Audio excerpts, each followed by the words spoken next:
Boy, it's getting nicer and nicer out. Woo, it's just almost time to get out and chase these turkeys. I mean, it's beautiful today. It just seems like turkeys will be gobbling everywhere today. I'm sure there's been quite a few on these old ridge tops gobbling somewhere today, and here in about a week, we'll be out, you know, starting the season and chasing them. So getting ready to roll south in just a few days and start the southern season. So looking forward to it. In today's video, we're going to be talking about hunting small properties and how you can successfully hunt smaller properties, 50 acres and under, when it comes to spring turkey hunting. You got to hunt it just a little bit different, but them small properties many times are the hidden treasures that'll pay off for you, especially during them times when you're having a tough season. Stay tuned.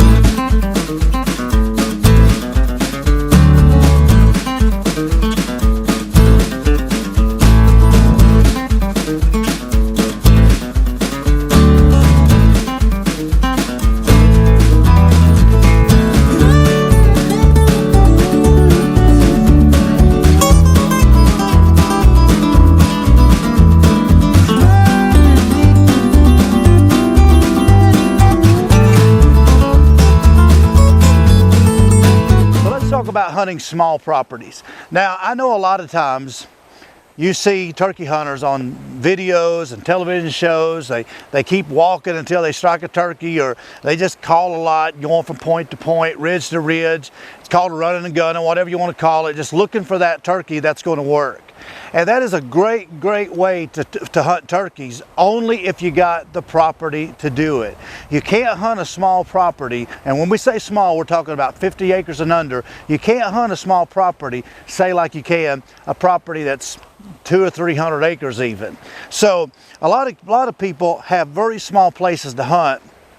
For whatever reason, maybe they just don't have a lot of private access, or maybe there's just not a lot of national forests or public land around them. Maybe they're disabled, they can't walk very far like they can on public land.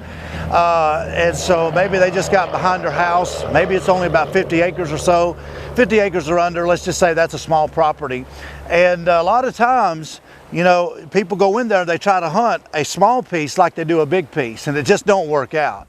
So we're going to be talking about and breaking down how I've successfully hunted these hidden treasures over the years. Because it's like most turkey hunters out there, I don't have thousands of acres to hunt usually. I don't have hundreds of acres even to hunt usually. A lot of places I hunt is just like the way some of you hunt, 100 acres or under, maybe 50 acres or under. In fact, right behind me, the ridge that's behind me, come out here today and was just kind of looking around. There's a ridge right not too far from where I'm standing, where I have shot every turkey you're seeing in these pictures. I have shot 10 gobblers. The 10 gobblers you're seeing, I've sat back and counted them through my pictures of gobblers I've killed off of 20 acres that's I can see from where I'm standing. 20 acres, and I've shot 10 gobblers out of this place. Now, I've not hunted it every year. I don't hunt it every year, but when I'm around close and I'm having a rough time trying to get on a turkey, a lot of times it's my little honey hole that I go into, and a lot of times I've been packing a gobbler out over my shoulder, 10 times to be exact, on 20 acres or less. So I know about hunting a small piece of property. And that's not the only piece. I've hunted other pieces over the years where I've been successful. But here's how I hunt a small piece of land. First, you've got to have the right access. Now, on this property, this ridge that I'm talking about, I have one way in and one way out. I have to go up a holler. It's pretty steep, you know. Now or I should say the easy way, not the right way, but the easy way would be going up, walking across the field, going straight, and don't have to huff and puff. But it would be the wrong way in, because every turkey from here to yonder, you know, that may be out and around on the neighbor's property or on the other properties where turkeys usually hold, they might be out there and they see you. So I go up the holler the hard way, huff and puff, but I take my time and I go up the holler. I have one way in and one way out. When I get up to close to the top of that ridge, I just hunker down. I have two trees, one on one side of the ridge, one at the other side. And one of them two trees is where I've taken 10 gobblers. I don't get up and move. Even if a gobbler's gobbling around, I don't go trying to chase after him.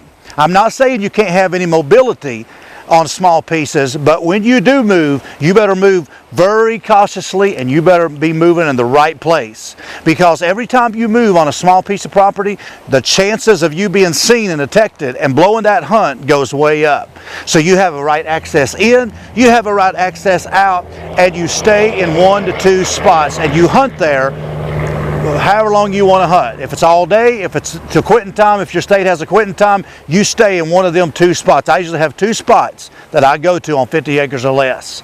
And you call, and what I like to do is, if I know the turkeys, like on this particular place, the turkeys don't hang out on that, you know, little 20-acre piece of ridge top.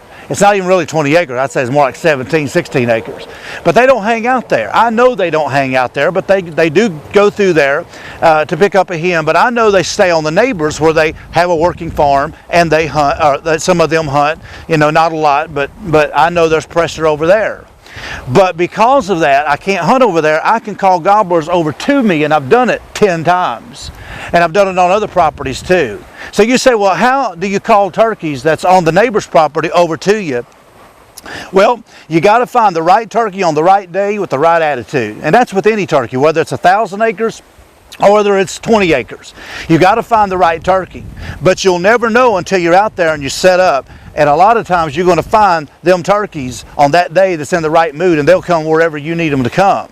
Or you're going to find maybe a big two or three big boss gobblers out there that may be in a big flock, and they'll be gobbling. They may be on that ridge or this ridge or that, but you can always count at least 2 to 3 satellite gobblers, or what I call subordinate gobblers, that's going to be around there too. And a lot of times that's the ones that you're going to come slipping in. They may not be rip-roaring and gobbling and strutting like the ones that you hear on the neighbor's ridges over there, but a lot of times you'll find them satellite gobblers, you know, 22, 21, 20-pound satellite gobblers that just come slipping in there, and you'll be able to take one of them home, which is all right with me. You know, it's a gobbler, right? And you want to be successful as a turkey hunter. So you want to set up, and you want to just be patient on small pieces. You want to hunt it right, and you want to call. You don't want to get crazy with calling unless the turkeys are really answering you and you're, you know, getting them fired up. Again, you got to take their temperature, see what they're reacting to. But a lot of times when I'm hunting a very small piece, I know I can't be moving around and chasing. I'm going to get in there and I'm just going to call really soft. I'm not going to get super loud and aggressive. I'm just wanting them turkeys to know I'm over here. You come over here and find me. I'm going to do a lot of, you know, soft yelping, 1-2 note yelps, a lot of purring and clucking. Just be that hen out there that's feeding around, content, over on that small piece. And a lot of times them turkeys will hear that and they'll come right on in. Or the big gobblers that's around, that's got the hens are henned up, after they get done with their hens for the morning, they'll remember where they heard that other turkey, and they'll come right over and investigate a lot of times, and you'll be able to take one of them great big ones home. I've done it, like I said, plenty times. Small pieces can be a hidden treasure. What I try to look for is I try to look for agricultural fields. Say if like this particular place, it's just a hardwood ridge, but on the neighbors, it's a cow pasture. They got cattle over there, and they have feeders over there that they feed the cows with. So I know the turkeys are going to stay over there primarily for their feeding. And I also know that there's a lot of good trees over there from the roost, so they're going to pretty much stay on their side, which that's fine. But them turkeys ain't just going to stay over there. They're going to also be wandering around, and when they hear me over there on this piece where I'm at, they don't know it's 20 acres. They don't know it's 5 acres. They don't know it's 10 acres. They just know it's safe because they don't see any movement over there. They ain't seen me up running around and trying to call crazy, you know, and walk around trying to strike a gobbler up. I'm just sitting there and I'm being patient, being a hen that's just moved in there. That's how you hunt small properties correctly. If you like to hunt out of a blind is a great option. You'll get you a pop-up blind if you like to hunt in them. I personally don't. You'll get you a pop-up blind, find a particular piece where the heaviest turkey sign is on your little piece of property, and set your blind up there and stay there. And just call. If you want to set out a couple decoys, you know, I don't use decoys much, but if you want to use a decoy, set them out. And just be patient. Small properties is about being patient. But I promise you, I've done it many times, and just from where I'm standing at, I can see that one place where I've shot 10 gobblers over the years by doing what I'm telling you right now. Is it my favorite way to hunt? No, I'd lots rather have room to walk around and locate turkeys, and I'd lots rather have more mobility. That's just me though. But if that's not working, and I know a place where there's a little honey hole where I can go and maybe take a gobbler, then hey, that's exactly what I'm going to do.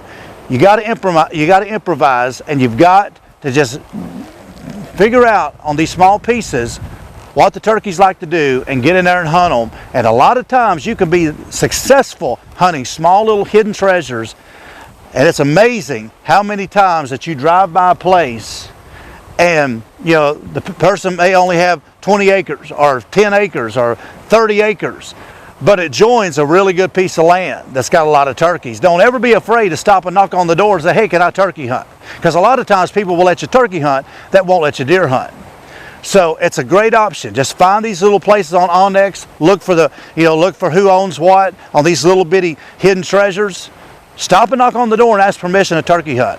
They might be shocked because they'll be like, well, ain't no turkeys up here, but hey, what they don't know won't hurt them. You call them turkeys over and you'll be able to take one. I've done it many times, and you know what? It'll work for you too. So try that on your next turkey hunt, and you'll be surprised how many old gobblers you'll be packing home with you at the end of the day. I should have brought my spinning rod and some lures and caught a couple smallmouth while standing here.